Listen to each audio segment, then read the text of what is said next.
Militia forces in Iraq's Kurdistan are to be armed by the United States in an attempt to prevent it falling fully into the hands of jihadists who are tightening their grip with their self-declared caliphate. Light weaponry and ammunition will be dispatched, but there are questions about what kind of match they'll be against heavily armed Islamic State fighters. Gane Chichikan reports. Thousands of Iraqis are helpless in the face of terror from the Islamic State. The jihadi militants are ruthless and well-armed. The jihadist forces in Iraq are probably the strongest jihadist forces in the region and in the world. They are equipped with advanced American weapons, and that's how they were able to ethnic cleanse the minorities, Christian and Yazidi minorities, from many areas in Kurdistan or south of Kurdistan, and now they're attacking Kurdistan. U.S. officials see no alternative to sending weapons to combat the extremists who now fight with American weapons. You cannot confront ISIS with flowers. At the same time, flooding an already deeply divided country with more weapons could backfire in the future. There is no American military solution to the larger crisis in Iraq. The only lasting solution is for Iraqis to come together and form an inclusive government. President Obama may want a unified Iraq, but the Kurds have long wanted out. And arming Kurdish militia forces could lead to a permanent breakup of Iraq. Any peaceful cessation of the Kurds from Iraq would be unlikely, considering the region's several disputed and multi-ethnic cities, as well as major oil holdings in both Kurdish and contested territory.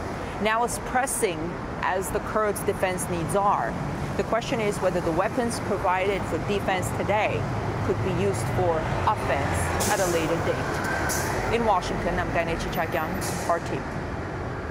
Well, American weapons have constantly made their way into Iraq during the past 15 years. The United States left behind billions of dollars worth of military gear when it withdrew from Iraq. When Islamist state militants captured major Iraqi cities like Mosul earlier this year, they also seized weapons and equipment which the Iraqi army left behind. The US-made tanks, trucks and helicopters, for example. And now Washington's sending the Kurds some light weapons and ammunition. Political activist Raya Jarrah told us the US is pumping in money to thwart an offensive it created the conditions for in the first place.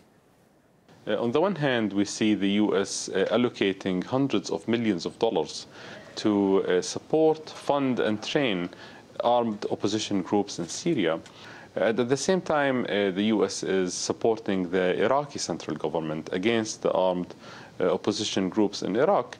The confusing part is that the armed groups behind the uprising in Syria and Iraq are linked. You know, an armed opposition fighter in Iraq is considered an enemy of the United States, but once they cross the border to Syria, they're funded and armed by the United States. Definitely foreign interventions and foreign agendas in the region have opened the doors wide for all of these extremist groups. The Islamic State is a small group with 5,000 to 10,000 soldiers, mostly on pickup trucks. They took out 35% of Iraq's territory in a week. Well, America's long had an eye on Iraq's semi-autonomous Kurdistan in the country's north, which is home to massive oil reserves. But large sections of the Kurdish community also live across the border in Turkey. Supplying weapons to Iraqi Kurds could put the US in a tricky position with Turkey, which has long been engulfed in a violent struggle with its own Kurdish population. The Kurdish region of Iraq is the one region of Iraq that is more or less firmly under US control. The United States is against the Kurdish movement in Turkey because it doesn't control it. But in Iraq, what's basically existing in northern Kurdistan is a U.S. protectorate, and that's the region, that's where the oil is under U.S. control. Basically, the name of the game from Washington is to keep the oil money flowing in. And ISIS's seizure of the central part of Iraq has basically cut Iraq into three, with the United States directly controlling the north.